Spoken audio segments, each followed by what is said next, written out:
नमस्कार, बीएसटीवी देख रहे हैं आप और मैं हूं आपके साथ रोहित झा। दिन भर की ढेर सारी खबरों के बीच हर किसी की निगाह होती है सियासी हलचलों पर। जब तक देश दुनिया की रंग बिरंगी खबरों के साथ सियासत की खबर ना मिले तब तक जानकारी अधूरी सी रहती है। तो सियासत के बिखरे रंगों को समेटकर हम बात करेंगे कभी बयानों से उपजी आफत की, तो कभी जनता को सरकार से मिलने वाली राहत की, सवालों की, जवाबों की, छिपी सियासी हसरत और चाहतों की। अब बात होगी सियासत की। शहडोल जिले में मध्य प्रदेश का 7वां रीजनल इंडस्ट्री कॉन्क्लेव आयोजित हुआ। कॉन्क्लेव में शामिल होने के लिए सीएम डॉक्टर मोहन यादव भी पहुंचे। इस कॉन्क्लेव में शामिल होने के लिए 5000 निवेशकों ने ऑनलाइन रजिस्ट्रेशन कराया था। मध्य प्रदेश, छत्तीसगढ़, उत्तर प्रदेश और महाराष्ट्र से लगभग 40 से ज्यादा बड़े उद्योगपति शहडोल पहुंचे। इनके अलावा बड़ी संख्या में स्थानीय निवेशक भी पहुंचे। देखिए हमारी एक खास report.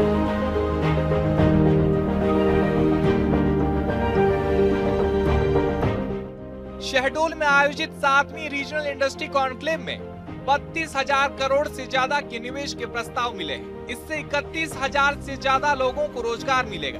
CM doctor Mohan Yadav ने यहां 15 उद्योगपतियों से 1-to-1 बातचीत भी की। साथ ही मंच से सीएम ने कहा कि कई कारणों से शहडोल बहुत महत्वपूर्ण है, लेकिन कई ऐसे भी कारण हैं जिससे शहडोल का विकास रुका हुआ है। लेकिन अब शहडोल संभाग का समय आ गया है। मैं गारंटी कह रहा हूं कि अब समय आया है हमारे शहडोल का, अनूपपुर का, उमरिया का, जो एकदम से बहुत सारे क्षेत्र में आने वाले 2-5 साल बाद ये एक नए प्रकार से पहचाना जाएगा। मेरी अपनी ओर से बहुत बहुत बधाई। मुझे बताया है कि ये यहाँ जिस इंजीनियरिंग कॉलेज के कैंपस में हम लोग यहाँ कुछ ब्रांच खोलने की बात कही है, तो स्नातक स्तर के बीटेक पाठ्यक्रम को आगामी सत्र से कंप्यूटर साइंस के साथ नई टेक्नोलॉजी और कई प्रकार के ड्रोन और जो आपने मांगा है वो सब देने की घोषणा करता हूं। मेरे पास ये पत्र आया हुआ है आपके माध्यम से। यहाँ एक बाईपास देने की बात कही है, अनूपपुर शहर में बाईपास के लिए कुछ बताया गया है, तो निश्चित रूप से ये लंबा चौड़ा बता दिया है, लेकिन इसको भी देंगे। आपके अनूपपुर में बाईपास देने की घोषणा करता हूं। और माँ रेवा और सोन के क्षेत्र के अंदर, यद्यपि ये मध्य प्रदेश तो नदियों का मायका है और इसकी किसी से तुलना नहीं हो सकती, लेकिन कहा गया है कि माँ गंगा हिमालय गंगोत्री से निकलती है, लेकिन उनकी पवित्रता, उनकी आभा, कीर्ति, आनंद कुरुक्षेत्र हरिद्वार में है। इसी प्रकार से सरस्वती का अपना महत्व है, लेकिन ये नर्मदा जी का एकमात्र ऐसा अपना आनंद परमात्मा ने दिया हुआ है कि जहां से निकलती और जहां तक अपनी यात्रा पूरी करती है, रोम रोम से आशीर्वाद देती है, रोम रोम से आनंद देती है। ऐसे पवित्र क्षेत्र में हमने पवित्र काम के आधार पर यह कार्यक्रम किया है। निश्चित रूप से माँ रेवा सबकी कामना की पूर्ति करेगी, सबको आशीर्वाद देगी। 5,000 से अधिक हुए रजिस्ट्रेशन, 50 से अधिक विशिष्ट अतिथियों ने की भागीदारी। ऊर्जा, खनिज, पर्यटन समेत अन्य क्षेत्र में मिले निवेश के प्रस्ताव। 15 से अधिक उद्योगपतियों से 1-to-1 चर्चा। Torrent Power, Reliance, Sharda Energy, JMS Mining, Bajrang Power के प्रतिनिधि हुए शामिल। कॉन्क्लेव के बाद सीएम ने प्रेस कॉन्फ्रेंस कर प्रदेश में आए निवेश को लेकर विस्तार से जानकारी दी। एक शारदा ग्रुप, उन्होंने अपने माइक से घोषणा की, कितना बताया था? 3,000 करोड़ का। और टीएमटी सरिया वाले, उनने 3,000 करोड़ का खुद ने इन्वेस्टमेंट करने की बात कही। इसके अलावा रिलायंस का तो काम चल ही रहा है, 6,000 करोड़ का अभी तक उनका इन्वेस्टमेंट हो चुका है, 40,000 करोड़ तक जाने वाले। 1,000 करोड़ के बाबा रामदेव ने, पतंजलि, उनके समूह द्वारा यहाँ इन्वेस्टमेंट की बात कही है। ऐसे कई कारणों से। और जहां शहडोल में आज जब हमने भूमि पूजन लोकार्पण पूरे प्रदेश के स्तर पे अलग अलग स्थानों पर भी भूमि पूजन लोकार्पण किया है, तो 30 से ज्यादा इकाइयों का भूमि पूजन लोकार्पण, और उसमें 18 इकाइयां तो अकेले शहडोल के लिए थी। मुझे इस बात की प्रसन्नता है, जो निवेश प्रस्ताव प्राप्त हुए हैं कुछ के आंकड़े मैं आपके सामने बताना चाहूंगा। टोरेंटो पावर लिमिटेड शहडोल संभाग में 18,000 करोड़ का निवेश करने वाला है, जिसमें 7,000 से ज्यादा लोगों को रोजगार मिलेगा। बजरंग पावर खनन के क्षेत्र में, बजरंग पावर एवं इस्पात क्षेत्र, जो हमारा टीएमटी सरिया वाला ग्रुप है, इसने 3,300 करोड़ के आशय पत्र के साथ अपनी भागीदारी बढ़ाई है, जिसमें 1,500 लोगों को रोजगार मिलेगा। सेलेक्ट बिल्डर्स द्वारा नवकरणीय ऊर्जा में शहडोल संभाग में 2,500 करोड़ का निवेश की बात कही, जिसमें 1,500 लोगों को रोजगार मिलेगा। Sharda Energy and Minerals Private Limited खनन क्षेत्र में शहडोल में आ रहा है, उनने 2,500 करोड़ का निवेश और 3,500 लोगों को रोजगार देने की बात कही है। आरओ कोल प्राइवेट लिमिटेड अनूपपुर के माध्यम से 1,500 करोड़ का निवेश, 1,100 लोगों को रोजगार मिलेगा। जेएमएस माइनिंग खनन के क्षेत्र में शहडोल, अनूपपुर, उमरिया में 350 करोड़ का निवेश और 550 लोगों से ज्यादा लोगों को रोजगार मिलेगा। मां रेवा के आशीर्वाद से हमारी इंडस्ट्री कॉन्क्लेव बहुत सफल रही। सभी प्रकार की व्यवस्थाओं को लेकर भी हमने जो सोचा था वो सब यहाँ हुआ है। मैं आज के इस अवसर पर आप सबको भी बधाई देना चाहूंगा और शहडोल के अंदर रिंग रोड बनाने के लिए हमारी माननीय विधायक मनीषा सिंह जी ने मुझे पत्र दिया है। निश्चित रूप से इसका एस्टीमेट बना करके ये रोड भी बनाया जाएगा। पहला कॉन्क्लेव उज्जैन में हुआ था, जिसमें 1 लाख करोड़ का निवेश का प्रस्ताव आया। जबलपुर में दूसरा कॉन्क्लेव हुआ था, इसमें 22,000 करोड़ के निवेश के प्रस्ताव आए थे। इसी प्रकार ग्वालियर में आयोजित तीसरे कॉन्क्लेव में 8,000 करोड़, सागर में आयोजित चौथे कॉन्क्लेव में 23,181 करोड़, रीवा में आयोजित 5वें कॉन्क्लेव में 30,814 करोड़ और नर्मदापुरम में हुए छठे कॉन्क्लेव में 31,800 करोड़ के प्रस्ताव मिले थे। रीजनल इंडस्ट्री कॉन्क्लेव के बाद फरवरी महीने में ग्लोबल इन्वेस्टर समिट होगा। इसे लेकर सरकारी स्तर पर तैयारी भी शुरू हो गई है। जाहिर है आने वाले समय में मध्य प्रदेश में कई और बड़े निवेश आने की पूरी संभावना है। Bureau report, BSTV। Madhya Pradesh में बाबा साहब अंबेडकर पर सियासी घमासान चल रहा है। कांग्रेस महू में रैली निकाल रही है तो बीजेपी भी जन सम्मेलन कर रही है। इस सियासी घमासान के बीच राहुल और प्रियंका गांधी से पहले प्रदेश की सियासत में अमित शाह और जेपी नड्डा की एंट्री होगी। देखिए हमारी एक खास रिपोर्ट। एमपी में अंबेडकर पर सियासत, कांग्रेस की रैली वर्सेस बीजेपी का जन सम्मेलन, राहुल गांधी से पहले होगी अमित शाह की एंट्री, कांग्रेस की जय भीम जय बापू जय संविधान रैली, महू की रैली में आएंगे राहुल, प्रियंका गांधी, खड़गे, बीजेपी का हमारा संविधान हमारा स्वाभिमान अभियान के तहत शहरों में होंगे प्रबुद्ध जन सम्मेलन। जन सम्मेलन में शामिल होंगे अमित शाह, जेपी नड्डा। मध्य प्रदेश में बाबा साहब अंबेडकर को लेकर जमकर सियासत चल रही है। संसद में केंद्रीय गृह मंत्री अमित शाह के भीमराव अंबेडकर पर दिए गए बयान के विरोध में कांग्रेस 27 जनवरी को महू में जय भीम जय बापू जय संविधान रैली निकालने जा रही है। इस रैली के बाद कांग्रेस की यात्रा देश के गांव-गांव तक जाएगी। कांग्रेस अमित शाह के बयान को अंबेडकर विरोधी मानसिकता बताते हुए उनके गृह मंत्री के पद से इस्तीफे की मांग पर अड़ी है। महू में कांग्रेस की पूरी CWC कार्य समिति आ रही है। सभी कांग्रेस शासित राज्यों के मुख्यमंत्री, पूर्व मुख्यमंत्री, वरिष्ठ नेता और सांसद इसमें शिरकत करेंगे। राहुल गांधी, प्रियंका गांधी और मल्लिकार्जुन खड़गे भी उपस्थित रहेंगे। कांग्रेस की इस यात्रा से पहले बीजेपी के प्रबुद्ध जन सम्मेलन में शामिल होने के लिए केंद्रीय गृह मंत्री अमित शाह और जेपी नड्डा आ रहे हैं। ये एक ढोंग है और भाजपा की आला कमान जो वरिष्ठ उनका नेतृत्व है उसको डर लग गया है। डर इसलिए लगा है कि उनको वोट जाने का खतरा है। उनकी सारा जो दिमाग चलता है राजनीति में वोट तक चलता है।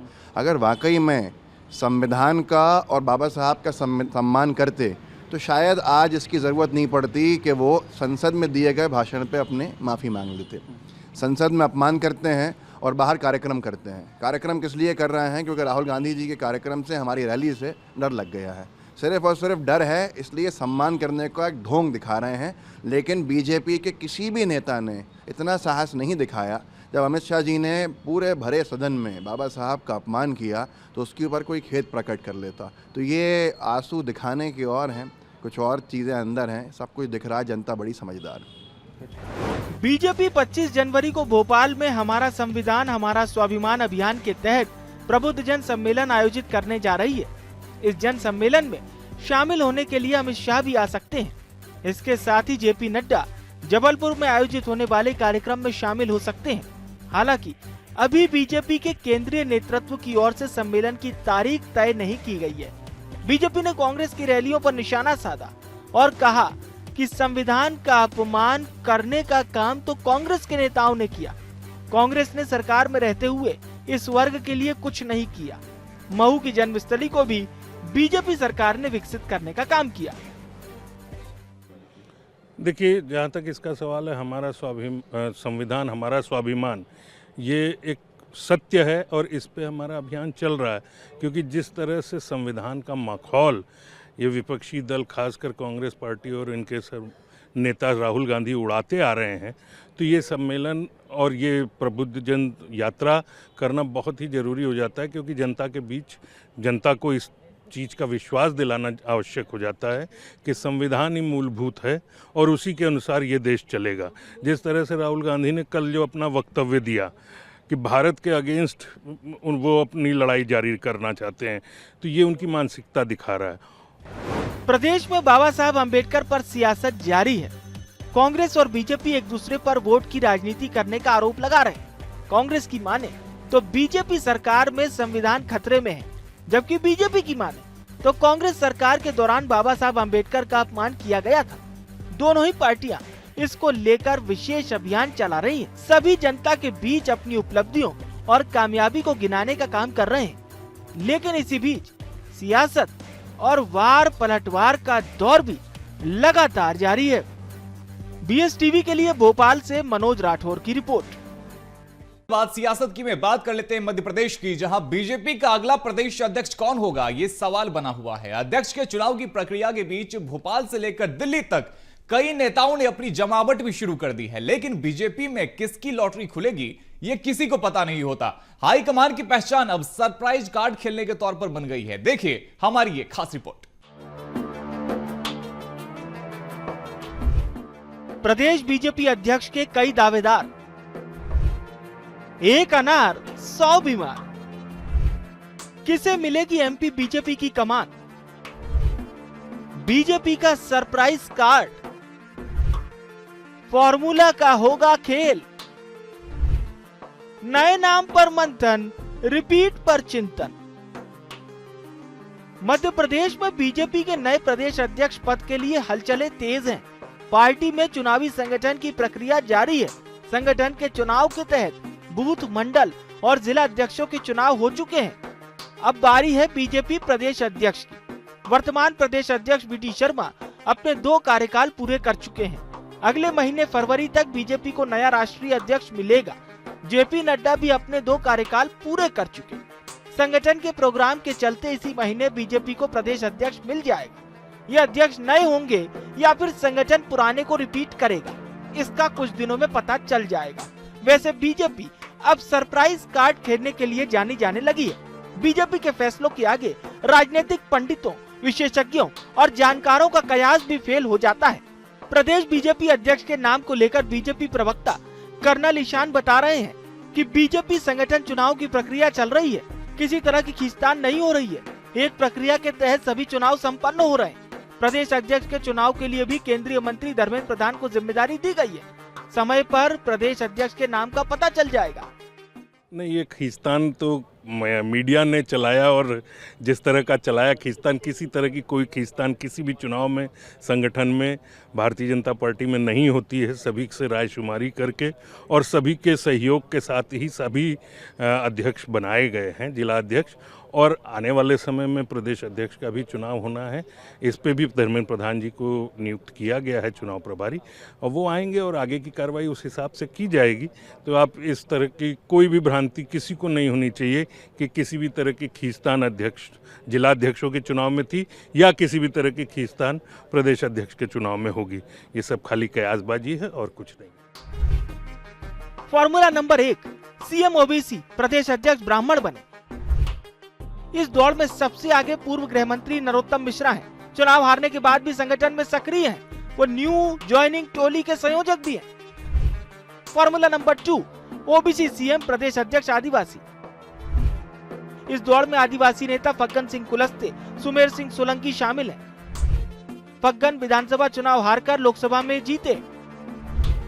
सुमेर सिंह जबकि राज्यसभा सांसद हैं। फॉर्मूला नंबर 3, ओबीसी सीएम प्रदेश अध्यक्ष अनुसूचित जाति। लाल सिंह आर्य 2 चुनाव हारकर भी संगठन में सक्रिय हैं। फॉर्मूला नंबर 4, बीजेपी का सरप्राइज कार्ड। हाईकमान हर बार चौंकाने वाले फैसले देता है। इस बार भी किसी नए चेहरे का नाम सामने आ सकता है। प्रदेश बीजेपी को पहली बार महिला अध्यक्ष भी मिल सकती है। महिला चेहरे की बात करें तो बुरहानपुर से विधायक और पार्टी की सीनियर लीडर अर्चना चिटनिस, सागर सांसद लता वानखेड़े, सीधी विधायक और पूर्व सांसद रीति पाठक, कविता पाटीदार जैसे नाम भी सामने आ सकते हैं। इसके अलावा बैतूल विधायक हेमंत खंडेलवाल, भोपाल सांसद आलोक शर्मा, खातेगांव विधायक आशीष शर्मा, हुजूर विधायक रामेश्वर शर्मा के नाम की भी चर्चा है। नाम तो कई रेस में तेजी से दौड़ रहे हैं। अपनी दावेदारी को मजबूत करने के लिए भोपाल से लेकर दिल्ली के चक्कर भी लगाए जा रहे हैं। हर नेता अपनी जमावट को मजबूत कर रहा है। सियासी तौर पर यह भी कहा जा रहा है कि संगठन और हाईकमान रिपीट फॉर्मूले पर भी विचार कर रहा है। कांग्रेस जरूर बीजेपी के प्रदेश अध्यक्ष चुनाव पर निशाना साध रही है। देखिए, बीजेपी में अब बीजेपी के जो मूल भाजपाई नेता हैं वो भी ये कहने को मजबूर हैं कि पट्टावाद चरम सीमा पर है। पट्टावाद के ही आधार के ऊपर जिलाध्यक्ष बनाए हैं। अब पट्टावाद के आधार पर प्रदेश अध्यक्ष की घोषणा होगी, पर्ची आएगी, कहा जाएगा चुनाव हो गया। लेकिन बीजेपी जो इतने सारे गुटों में बटी हुई है, आज उसी हर एक गुट की तरफ से नाम आगे आते हैं। लेकिन जो आला कमान के 2 लोग हैं उनके हिसाब से तय होना है कौन प्रदेश अध्यक्ष होगा। किसी से कोई फ़र्क नहीं पड़ता, रिमोट कंट्रोल चाहिए जो ऊपर से चल सके। लेकिन भारतीय जनता पार्टी की गुटबाजी चरम सीमा पर है कि पट्टावाद के बाद भी जो विवाद चल रहा है जिला अध्यक्षों की नियुक्ति के ऊपर, अब वही प्रदेश अध्यक्ष पे होंगे। और दुखद बात यह है कि बीजेपी के राष्ट्रीय अध्यक्ष और प्रदेश अध्यक्ष दोनों एक्सटेंशन पे हैं, दोनों ही जगह नहीं बना पा रहे। ये तय बात है कि नए साल में बीजेपी को नया प्रदेश अध्यक्ष मिलेगा। इसके संकेत हाईकमान से भी प्रदेश बीजेपी को मिल चुके हैं। वर्तमान अध्यक्ष वीडी शर्मा का कार्यकाल सफल रहा, इसे हाईकमान ने माना भी। नए नाम को लेकर मंथन चल रहा है तो पुराने नाम को रिपीट करने पर चिंतन। ऐसा कहा जा रहा है कि नए साल में बीजेपी के लिए प्रदेश अध्यक्ष का चेहरा चौंकाने वाला, सरप्राइज वाला, संघ संगठन की पसंद वाला या फिर महिला नेत्री वाला हो सकता है। बीएसटीवी के लिए भोपाल से मनोज राठौर की रिपोर्ट। महेश्वर में 24 जनवरी को मोहन कैबिनेट की बैठक होगी जिसमें कई बड़े फैसले लिए जाएंगे। प्रदेश में लोक माता अहिल्याबाई की 300वीं जयंती धूमधाम से मनाई जाएगी। इस मौके पर कई कार्यक्रम भी होंगे। देखिए हमारी ये रिपोर्ट। महेश्वर में 24 जनवरी को मोहन कैबिनेट। महेश्वर जाना पाव सिंचाई परियोजना का होगा शिलान्यास। 774 करोड़ रुपए की लागत से तैयार होगी योजना। महेश्वर क्षेत्र में सिंचाई सुविधाओं का होगा विस्तार। किसानों को सिंचाई के लिए मिलेगा पर्याप्त पानी। 123 गांव में नर्मदा नदी का पहुंचाया जाएगा पानी। मध्य प्रदेश में लोक माता अहिल्याबाई की 300वीं जयंती धूमधाम से मनाई जाएगी। इस मौके पर 24 जनवरी को खरगोन जिले की धार्मिक एवं पर्यटन नगरी महेश्वर में मोहन कैबिनेट होगी। बैठक से पहले मुख्यमंत्री डॉक्टर मोहन यादव कैबिनेट मंत्रियों के साथ महेश्वर किले में राजगद्दी और देवी अहिल्या की प्रतिमा का दर्शन करेंगे। इसके बाद अहिल्या घाट पहुंचकर मां नर्मदा का पूजन करेंगे, चुनरी अर्पित करेंगे। साथ ही मुख्यमंत्री डॉक्टर मोहन यादव मंत्रियों और मुख्य सचिव अनुराग जैन समेत अन्य अधिकारियों के साथ चर्चा करेंगे। विभागों के अपर मुख्य सचिव, प्रमुख सचिव से भी बातचीत करेंगे। खास बात यह कि 774 करोड़ रुपए की लागत से सिंचाई योजना का शिलान्यास होगा। ये योजना खरगोन, धार और उज्जैन जिलों के 123 गाँव में सिंचाई सुविधा पहुँचाएगी। मोहन सरकार ने लक्ष्य रखा है कि प्रदेश में सिंचाई का रकबा बढ़ाया जाएगा। सरकार ने 1 लाख हेक्टेयर में पानी पहुंचाने का टारगेट सेट किया है। मुझे इस बात की खुशी है, हमने संकल्प किया कि हमारी सरकार में अभी 48 लाख हेक्टेयर में सिंचाई की क्षमता जारी है, लेकिन 5 साल के अंदर अंदर 1 लाख करोड़ हेक्टेयर तक हम पानी पहुंचाएंगे। 1 लाख हेक्टेयर तक कोई गांव खाली नहीं रहेगा, कोई खेत पानी के मारे प्यासा नहीं रहेगा। लगातार पानी भी देंगे, बिजली भी देंगे। वहीं कार्यक्रम के दरमियान सीएम मोहन विकास कार्यों का लोकार्पण भूमि पूजन भी करेंगे। इसके साथ ही कई विकास कार्यों की सौगात देंगे। माधव आश्रम न्यास गौशाला का भी दौरा करेंगे। योजना से क्षेत्र में सिंचाई सुविधा का विस्तार भी होगा। धार इंदौर जिले के किसानों को सिंचाई के लिए पानी भी मिलेगा। ये योजना खरगोन जिले के लिए वरदान साबित होगी। बड़ी उपलब्धि है। कुल मिलाकर इस योजना से 123 गांव में सिंचाई के लिए नर्मदा का पानी भी पहुंचाया जाएगा। Bureau report BSTV। Madhya Pradesh में मोहन सरकार तेजी से धार्मिक पर्यटन को बढ़ावा दे रही है। इसी के तहत अब सरकार चित्रकूट को सबसे बड़े धार्मिक पर्यटन केंद्र के रूप में विकसित करने जा रही है। सरकार यहां पर रामायण पार्क बनाएगी, जिसमें राम, सीता, लक्ष्मण की विशाल प्रतिमाएं होंगी। साथ ही साधु संतों के लिए आध्यात्म ध्यान केंद्र भी स्थापित किया जाएगा। देखिए हमारी ये खास रिपोर्ट। चित्रकूट बनेगा सबसे बड़ा धार्मिक पर्यटन स्थल। सरकार बनाएगी रामायण एक्सपीरियंस पार्क। रामायण, सीता, लक्ष्मण की बनेगी विशाल प्रतिमाएं। धार्मिक पर्यटन के हिसाब से होगा डेवलपमेंट। साधु संतों के लिए बनेगा आध्यात्म ध्यान केंद्र। मोहन सरकार ने चित्रकूट के धार्मिक विकास के लिए 750 करोड़ रुपए के बजट आवंटन की योजना तैयार की है। इसके तहत रामायण एक्सपीरियंस पार्क और धार्मिक सांस्कृतिक केंद्र का निर्माण किया जाएगा, जहां रामायण काल से जुड़े महत्वपूर्ण स्थानों का विकास, नई सड़कें और सुविधाएं प्रदान की जाएंगी। इससे यहां के धार्मिक पर्यटन को बढ़ावा मिलेगा। सरकार के इस प्रयास से श्री राम की तपोभूमि को विश्व स्तरीय धार्मिक और पर्यटन स्थल के रूप में पहचान मिलेगी। इस योजना के तहत विकास कार्यों में 750 करोड़ रुपए का खर्चा आएगा। रामायण काल के स्थलों पर लाइट साउंड शो होंगे।